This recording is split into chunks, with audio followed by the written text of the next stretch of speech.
Assalamualaikum warahmatullahi wabarakatuh. Jadi pada hari ini kami akan membentangkan tentang projek kami, iaitu lukisan bangunan dan model miniatur bagi sebuah rumah banglo 2 tingkat. Kami merupakan pelajar daripada Seksyen 1 dan juga merupakan grup nombor 1. Jadi kita akan teruskan ke slide seterusnya, iaitu pengenalan ahli kumpulan. Nama saya Khairul Ikhwan bin Muhammad Nazri, DB 250156. Seterusnya Muhammad Afiq Farihin bin Nazri, DB 250164.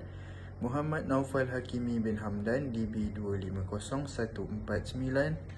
Dan seterusnya Muhammad Haris bin Abdul Rahman, DB 250139. Dan terakhir sekali Wan Ahmad Danish bin Wan Azwadi, DB 250066. Untuk isi kandungan pula, ada beberapa pelan yang penting yang harus kami bentang. Contohnya pelan lokasi kunci dan tapak. Seterusnya pelan lantai, pelan bumbung, pelan pandangan, pelan keratan Seksyen X and Seksyen Y, pelan 3 dimensi, model miniatur, dan akhir sekali adalah kesimpulan. Ini adalah pelan lokasi, pelan kunci dan juga pelan tapak yang saya akan terangkan lebih terperinci di slide seterusnya. Jadi ini merupakan pelan lokasi yang kami gambarkan, dan fungsi pelan lokasi ini adalah untuk memastikan projek ini dibina pada lot yang sebenar dan juga memudahkan pihak berkuasa tempatan untuk memberi kelulusan kepada kita, dan yang paling penting sekali adalah membantu menentukan kedudukan bangunan terhadap bangunan sekeliling.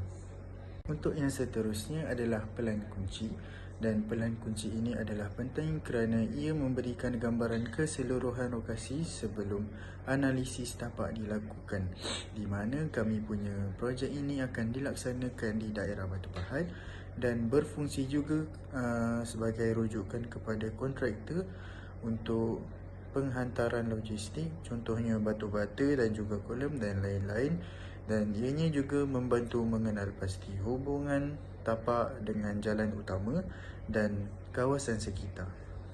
Untuk pelan tapak, ianya berfungsi sebagai susun atau bangunan dalam tapak yang direka bagi memaksimumkan penggunaan ruang, di mana kita akan pastikan akses yang baik serta mematuhi keperluan keselamatan. Dan dalam pelan tapak juga kami menunjukkan kedudukan bangunan di dalam lot, menentukan jarak bangunan daripada sempadan tanah, menunjukkan laluan masuk dan keluar kenderaan, dan terakhir sekali menunjukkan orientasi bangunan terhadap persekitaran.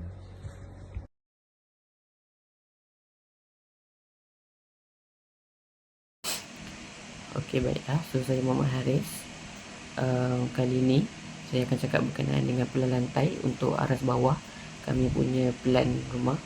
Baiklah, so seperti yang kita tahu, pelan lantai ni dia menunjukkan suatu susunan ruangan dalam sebuah rumah itu, seperti contoh ruang tamu, ruang makan dan dapur. So kat sini kita dapat tahulah kedudukan dekat mana setiap tempat-tempat tersebut. So untuk pengetahuan juga, untuk pelan lantai ni juga menunjukkan susunan atur ruang di atas bawah, mempamerkan kedudukan dinding, pintu dan tingkap dan tangga, menunjukkan hubungan antara ruang awam dan ruang persendirian, dan ia juga direka bagi memastikan aliran pergerakan penghuni lebih sistematik. Okey, baiklah. Kali ini kita akan bincang berkenaan dengan pelan lantai untuk aras atas ataupun kita dikenali sebagai tingkat 2. Okey, so untuk aras ke atas ni lebih kurang sama macam aras bawah, tapi kita lebih fokuskan untuk susunan bilik. So dekat sini kami ada 4 bilik. So kita dah nampak dekat bahagian belakang sekali memang akan ada 2 bilik untuk master bedroom kami letakkan, dan di bahagian tengah ada tangga dan bilik kecil, dan hujung sekali akan ada bilik air lah. So kat sini kita boleh nampak susunan secara meluas dan kedudukan tingkap, pintu dan susunan perabot untuk bahagian tingkat atas.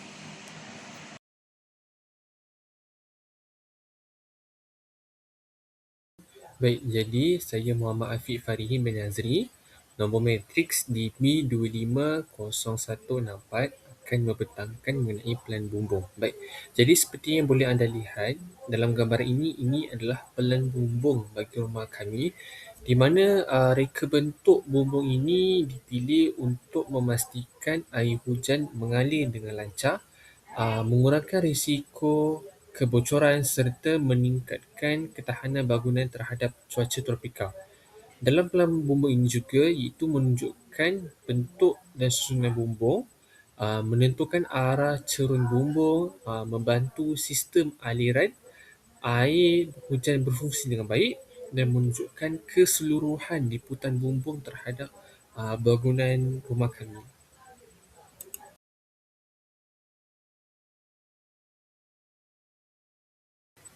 Baik, jadi untuk pelan pandangan iaitu elevation, kita seperti yang boleh anda lihat, kita ada pandangan daripada arah utara, arah barat, arah selatan dan juga arah timur.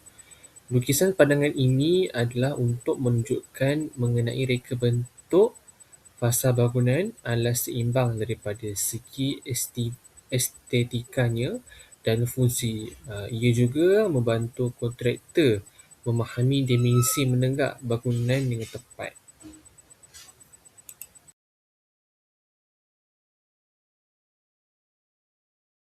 Assalamualaikum dan selamat sejahtera. Nama saya Muhammad Naufal Hakim bin Hamdan, nombor matrik DB250149. Untuk bahagian saya dalam pembentangan, saya akan membentangkan pelan keratan yang digunakan di dalam lukisan bangunan. Antaranya ialah pelan keratan seksyen XX dan seksyen Y. Untuk seksyen XX, ianya memaparkan hubungan antara aras bawah dan aras atas. Seterusnya, seksyen SS juga menunjukkan kedudukan tangga sebagai laluan utama antara dua tingkat. Yang ketiga, ia dapat memperlihatkan struktur bumbung serta siling bangunan. Yang keempat, ianya menunjukkan ketinggian lantai serta dimensi menegak bangunan. Dan yang terakhir, seksyen SS dapat membantu memahami seseorang susunan ruang dalaman yang tidak dapat dilihat melalui pelan lantai. Okey, kita pergi ke keratan rentas yang seterusnya iaitu seksyen YY. Pertama sekali, seksyen YY memaparkan susunan ruang dalaman dari sudut yang berbeza berbanding seksyen SS. Kedua, ianya menunjukkan bukaan pintu dan tingkap pada bahagian yang dipotong. Seterusnya, seksyen YY dapat memperlihatkan bentuk bumbung serta struktur sokongan.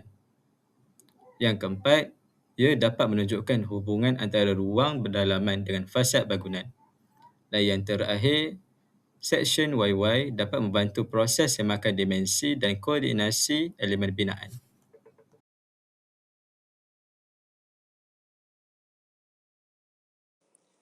Assalamualaikum and hai, nama saya Wan Ahmad Danish bin Wan Azwadi. Nombor matrik saya DB250066.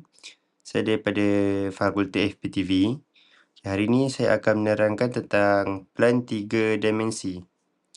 Okey, macam kita tengok di sini, ada 4 gambar, iaitu pandangan hadapan, pandangan belakang, pandangan sisi kanan dan pandangan sisi kiri.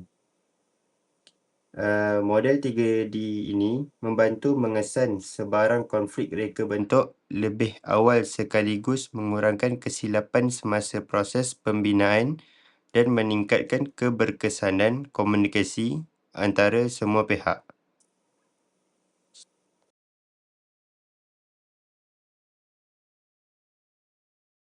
Jadi untuk model miniature pula, kami menggunakan mounting board untuk menghasilkan model rumah banglo 2 tingkat, di mana untuk first floor kami menggunakan mounting board untuk menghasilkan partition, tangga, kerusi dan juga katil dan meja. Untuk second floor pula kami menggunakan mounting board juga untuk menghasilkan partition-partition bilik, dan terakhir sekali adalah kami membuat atap yang tidak flat dan mempunyai bentuk seperti atap di rumah-rumah yang moden. Okey, yang terakhir ialah kesimpulan. Secara keseluruhannya, kami berjaya menyiapkan projek lukisan banglo 2 tingkat dengan lengkap berdasarkan kehendak tugasan. Melalui projek ini, kami dapat mempelajari cara menghasilkan pelbagai jenis plan serta memahami fungsi setiap satunya dalam proses pembinaan. Walaupun terdapat beberapa cabaran sepanjang menyiapkan lukisan, kami berjaya mengatasinya melalui perbincangan dan kerjasama kumpulan. Projek ini bukan sahaja menambah pengetahuan tentang lukisan bangunan, malah memberi pengalaman menggunakan Autodesk Revit dengan lebih baik sebagai persediaan untuk bidang pekerjaan pada masa akan datang. Itu sahaja daripada kami, kumpulan 1. Terima kasih.